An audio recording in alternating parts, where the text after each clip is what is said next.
नमस्कार दोस्तों, मैं हूं आपका दोस्त राजा साहब।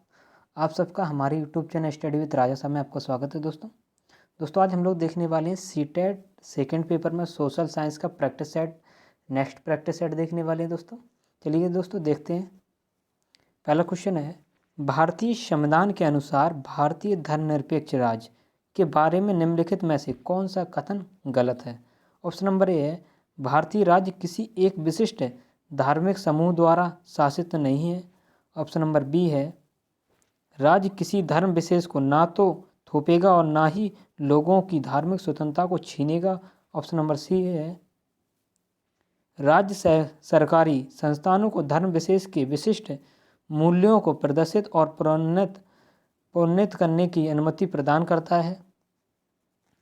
और ऑप्शन नंबर डी है, राज्य धर्म से एकदम पृथक नहीं है परंतु वह धर्म से एक निश्चित दूरी बनाता है। देखिए दोस्तों, इसका जो सही आंसर हो जाएगा वो हो जाएगा ऑप्शन नंबर सी सही हो जाएगा। राज्य सरकारी संस्थानों को धर्म विशेष के विशिष्ट मूल्यों को प्रदर्शित और प्रोन्नत करने की अनुमति प्रदान करता है।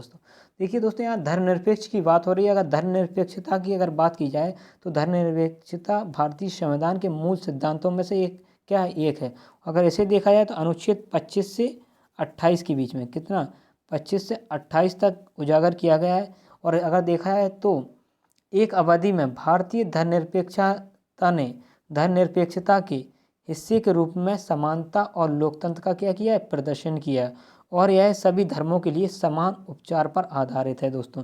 ठीक है, इसका जो सही आंसर हो जाएगा वो हो जाएगा ऑप्शन नंबर सी हो जाएगा। नेक्स्ट क्वेश्चन तरह आगे बढ़ते हैं, क्वेश्चन नंबर 2 देखते हैं दोस्तों। क्वेश्चन नंबर 2 है, केंद्र शासन और राज्य शासन के बीच के सत्ता के बंटवारे को कहते हैं। केंद्र शासन और राज्य शासन के बीच के सत्ता के बंटवारे को क्या कहते हैं। ऑप्शन नंबर ए है एक सुविधा, ऑप्शन नंबर बी है संघीय सुविधा, ऑप्शन नंबर सी है द्वैध शासन, ऑप्शन नंबर डी है स्वायत्त सत्ता। देखिए दोस्तों, इसका जो सही आंसर हो जाएगा वो हो जाएगा ऑप्शन नंबर बी संघीय सुविधा। क्या बोलते हैं, संघीय सुविधा। केंद्र और राज्य के बीच जो अगर बीच की जो कड़ी होती है इसी को क्या कहते हैं, संघीय सुविधा कहते हैं साथियों।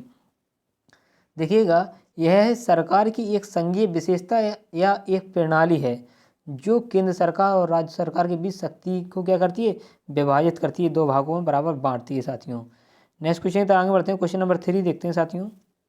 क्वेश्चन नंबर 3 है, भारत में एक राज्य की विधानसभा में सदस्यों की अधिकतम संख्या रिक्त स्थान कितनी हो सकती है। ऑप्शन नंबर ए है 400, ऑप्शन नंबर बी है 450, ऑप्शन नंबर सी है 500, ऑप्शन नंबर डी है 600। देखिए दोस्तों, इसका जो सही आंसर हो जाएगा वो हो जाएगा ऑप्शन नंबर सी 500। देखिएगा, विधानसभा के सदस्य विशेष राज्य के लोगों के प्रत्यक्ष प्रतिनिधि होते हैं। अगर भारत के संविधान में देखा जाए तो विधानसभा में सदस्यों की अधिकतम संख्या देखी जाए तो 5 है।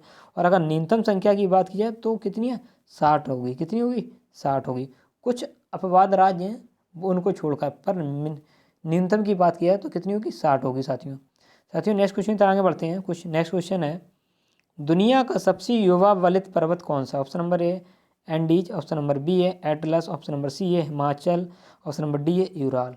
देखिए दोस्तों, इसका जो सही आंसर हो जाए वो हो जाएगा ऑप्शन नंबर सी हिमालय। क्या हो जाएगा, हिमालय हो जाएगा। हिमालय को अगर देखा जाए तो हिमालय को यूरेशियन प्लेट के अंतर्गत भारतीय टेक्टोनिक प्लेट के उपभाग द्वारा उठाया जाता है। किसको, हिमालय को। यह एक कैसा है, यह एक युवा वलित पर्वत है। कैसा है, युवा वलित पर्वत। अगर हिमालय की उत्पत्ति देखी जाए तो यह इसकी उत्पत्ति टैथिस किसके, टैथिस सागर से हुई है। किससे हुई है, टैथिस सागर से हुई है दोस्तों। नेक्स्ट क्वेश्चन तरह आगे बढ़ते हैं। क्वेश्चन नंबर 5 है साथियों, कौन सा संपूर्ण महाद्वीप एक पठार है। ऑप्शन नंबर ए है एशिया महाद्वीप, ऑप्शन नंबर बी है अंटार्कटिका महाद्वीप, ऑप्शन नंबर सी है अफ्रीका महाद्वीप और ऑप्शन नंबर डी है ऑस्ट्रेलिया महाद्वीप। देखिए दोस्तों, इसका जो सही आंसर हो जाएगा वो हो जाएगा ऑप्शन नंबर सी अफ्रीका महाद्वीप। क्या हो जाएगा, अफ्रीका महाद्वीप हो जाएगा। अफ्रीका जो है वह दुनिया का दूसरा सबसे बड़ा क्या है, महाद्वीप है। अफ्रीका को पठारी महाद्वीप कहा जाता है क्योंकि लगभग पूरा महाद्वीप समुद्र तल से ऊपर उठा हुआ है और तट पर क्या तेजी से गिरता है। इस वजह से क्या कहते हैं, इसको कहते हैं पठारी महाद्वीप भी कहते हैं साथियों। नेक्स्ट क्वेश्चन देखते हैं। क्वेश्चन नंबर 6 है साथियों, निम्न में से कौन सा उष्ण कटिबंधीय चारागाह है। ऑप्शन नंबर ए है सब टेंगा, ऑप्शन नंबर बी है पंपास, ऑप्शन नंबर सी है सवाना, ऑप्शन नंबर डी है घास। देखिए दोस्तों, इसका जो सही आंसर हो जाए वो हो जाए ऑप्शन नंबर सी सवाना। उष्ण कटिबंधीय चारागाह की बात कर रहे हैं हम लोग। तो देखा जाए ये भूमध्य रेखा के क्या है करीब पाए जाते हैं और उष्णकटिबंधीय तक विस्तारित होते हैं। यहाँ घास कैसी होती है, बहुत लंबी होती है, लगभग 3 से 4 मीटर, लेकिन कम पौष्टिक होती है। उदाहरण के लिए देखा जाए तो दक्षिण अफ्रीका का हो गया सवाना, इसके अलावा ब्राज़ील का कैंपोस हो गया और वेनेजुएला हो गया। वेनेजुएला की बात की जाए तो लानोस हो गया। ठीक है साथियों नेक्स्ट क्वेश्चन देखते हैं। क्वेश्चन नंबर 7 देखते हैं। उत्तरी गोलार्ध में गर्मी में जब पृथ्वी सूर्य से अधिकतम दूरी पर होती है तो पृथ्वी की उसकी कक्षा में स्थिति होती है। ऑप्शन नंबर ए है सूर्य समीपक, ऑप्शन नंबर बी है भू समीपक, ऑप्शन नंबर सी है नक्षत्र, ऑप्शन नंबर डी है दूरतम बिंदु। देखिए दोस्तों इसका जो सही आंसर हो जाए वो हो जाएगा ऑप्शन नंबर सी नक्षत्र। क्या हो जाएगा नक्षत्र। देखिएगा जून के क्या बात अगर देखा जाए तो जून की बात की जाए तो जून अत्यांत के 2 सप्ताह बाद, जून अत्यांत के 2 सप्ताह बाद पृथ्वी अपेलियन बिंदु पर सूर्य से सबसे दूर होती है। जब उत्तरी गोलार्ध ग्रीष्म ऋतु के महीनों का क्या आनंद ले रहा होता तभी क्या होती है उसी क्षेत्र को क्या बोलते हैं नक्षत्र बोलते हैं साथियों।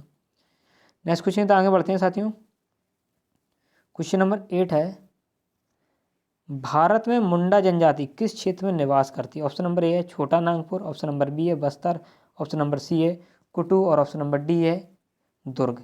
देखिए दोस्तों इसका जो सही आंसर हो जाए वो हो जाएगा ऑप्शन नंबर ए छोटा नागपुर। मुंडा जनजाति की बात की जाए तो ये कहाँ पाई जाती है, ये झारखंड में पाई जाती है, झारखंड और पश्चिम बंगाल साइड पाई जाती है। मुंडा दक्षिण पूर्व एशियाई आदिवासी समुदाय है, क्या आदिवासी समुदाय की एक जाति है साथियों। अगर देखा जाए तो इस बात के साक्ष्य हैं कि वे पूर्व में क्या ब्रिटिश काल में थे। मुंडा जनजाति मुख्य रूप से झारखंड के क्षेत्र में क्या निवास करती है और इसके अलावा देखा जाए तो मुख्यतः पश्चिम बंगाल हो गया, आपका छत्तीसगढ़ हो गया, उड़ीसा, बिहार में भी राज्यों में कम मात्रा में पाई जाती है। पर अधिकतम बात की जाए तो मुंडा जाति पर्टिकुलरली कहाँ की है, पर्टिकुलरली बात की जाए तो ये झारखंड की है। नेक्स्ट क्वेश्चन तो आगे बढ़ते हैं। क्वेश्चन नंबर 9 है प्रदीप्ति व्रत है। ऑप्शन नंबर ए है व्रत जो ग्लोब को 2 भागों में विभाजित करता है, ऑप्शन नंबर बी है व्रत जो ग्लोब पर दिन रात को विभाजित करता है, ऑप्शन नंबर सी है विषुव पर पृथ्वी की स्थिति जब दिन और रात बराबर होते हैं, और ऑप्शन नंबर डी है एक विशेष मध्याह्न रेखा पर दोपहर 12 बजे सूर्य की स्थिति।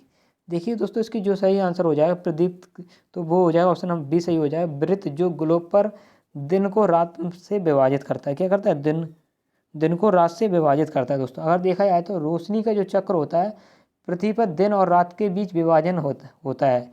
रोशनी का चक्र सभी अक्षांशों को वसंत और शरद ऋतु पर विभाजित करता है दोस्तों। ठीक है नेक्स्ट क्वेश्चन देखते हैं। क्वेश्चन नंबर 10 है लोकसभा के अध्यक्ष अपना इस्तीफा पत्र किसे संबोधित करते हैं। ऑप्शन नंबर ए है भारत के प्रधानमंत्री, ऑप्शन नंबर बी है भारत के राष्ट्रपति, ऑप्शन नंबर सी है लोकसभा के उपाध्यक्ष, ऑप्शन नंबर डी है संसदीय मामलों के मंत्री। देखिए दोस्तों इसका जो सही आंसर हो जाए वो हो जाए ऑप्शन नंबर सी लोकसभा के उपाध्यक्ष। देखिएगा अध्यक्ष की अनुपस्थिति में उपसभापति अध्यक्ष के रूप में कार्य करता है और लोकसभा का अध्यक्ष अपना इस्तीफा लोकसभा के उपसभापति को क्या करता है सौंपता है साथियों।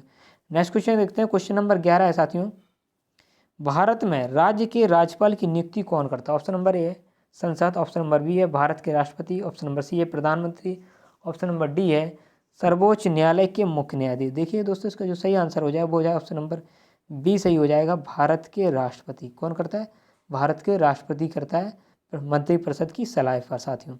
नेक्स्ट क्वेश्चन तो आगे बढ़ते हैं। क्वेश्चन नंबर 12 देखते हैं। क्वेश्चन नंबर 12 है साथियों विज्ञापन के संदर्भ में क्या सही नहीं है। ऑप्शन नंबर ए है विज्ञापन में गरीबों के लिए सम्मान की कमी है, ऑप्शन नंबर बी है विज्ञापन हमें यह विश्वास दिलाते हैं कि पैकेट वाली चीज़ों की गुणवत्ता उन चीज़ों से बेहतर है जो पैकेट में नहीं आती है, ऑप्शन नंबर सी है एक उत्पाद के विज्ञापन में बहुत पैसा खर्च होता है, और ऑप्शन नंबर डी है विज्ञापन लोगों को उत्पाद खरीदने के लिए प्रभावित नहीं करता है। देखिए दोस्तों इसमें नहीं पूछा गया है तो इसका जो सही आंसर हो जाए वो हो जाए ऑप्शन नंबर डी हो जाएगा विज्ञापन किसी विशेष उत्पाद को खरीदने के लिए व्यक्तियों को बहुत हद तक प्रभावित करता है, लेकिन एक ही समय में विज्ञापन हमें यह विश्वास दिलाता है कि सीलबंद उत्पाद हमेशा खुली वस्तुओं की तुलना में क्या है बेहतर होते हैं और एक उत्पाद के विज्ञापन में बहुत पैसा खर्च होता है, परंतु विज्ञापन को लोगों उत्पाद के खरीदने के लिए प्रभावित नहीं करता है साथियों। नेक्स्ट क्वेश्चन देखते हैं। क्वेश्चन नंबर 13 है सदन में सदस्यों को अपने आप को व्यक्त करने के लिए किस भाषा के उपयोग की अनुमति है। ऑप्शन नंबर ए है हिंदी, ऑप्शन नंबर बी है उनकी मातृभाषा, ऑप्शन नंबर सी है अंग्रेजी, और ऑप्शन नंबर डी है हिंदी, अंग्रेजी या मातृभाषा। देखिए दोस्तों, इसका जो सही आंसर हो जाएगा वो हो जाएगा ऑप्शन नंबर डी, हिंदी, अंग्रेजी या मातृभाषा। ठीक है, इन तीनों भाषा में कर सकते हैं। ठीक, मातृभाषा मतलब आप अपनी पर्टिकुलरली जो मातृभाषा बचपन से बोलते हैं उसके बारे में आप बोल सकते हैं। नेक्स्ट क्वेश्चन देखते हैं, क्वेश्चन नंबर 14 है साथियों। निम्नलिखित में से कौन सी एक आकृति नदी के निक्षेपण का कार्य का परिणाम है? ऑप्शन नंबर ए है, क्या पूछ रहे हैं, निक्षेपण का कार्य का परिणाम है दोस्तों। ऑप्शन नंबर ए है, ऑप्शन नंबर ए है विसर्प। इसका जो सही आंसर हो जाएगा वो हो जाएगा ऑप्शन नंबर डी सही हो जाएगा इसका, बाढ़कृत मैदान। क्योंकि बाढ़कृत मैदान क्या होता है, जैसे बाढ़ आती है तो बाढ़कृत मैदान क्या, इसमें नदी के निक्षेपण का कार्य का परिणाम नहीं है। देखिए विसर्प हो सकता है, चाप झील भी हो सकती है, जलप्रपात भी बन सकता है, ठीक है, परंतु बाढ़कृत मैदान नहीं हो सकता है साथियों। नेक्स्ट लास्ट क्वेश्चन है साथियों, किस युग में शतुर्मुख पाए जाते हैं? जो शतुर्मुख पाए जाते थे वो पाए जाते थे पुरा पाषाण युग में। किसमें पाए जाते थे? पुरा पाषाण युग। इसमें ऑप्शन नंबर ए सही हो जाएगा दोस्तों। यहाँ पर हमारा जो प्रैक्टिस सेट सोशल साइंस का यहीं पर समाप्त होता है। और जितने भी साथी हमारी चैनल से नए जुड़े हैं तो प्लीज़ चैनल को सब्सक्राइब कर लीजिएगा, तो शेयर भी कर दीजिएगा, जिससे और भी नए साथी हमारी चैनल से जुड़ सकें।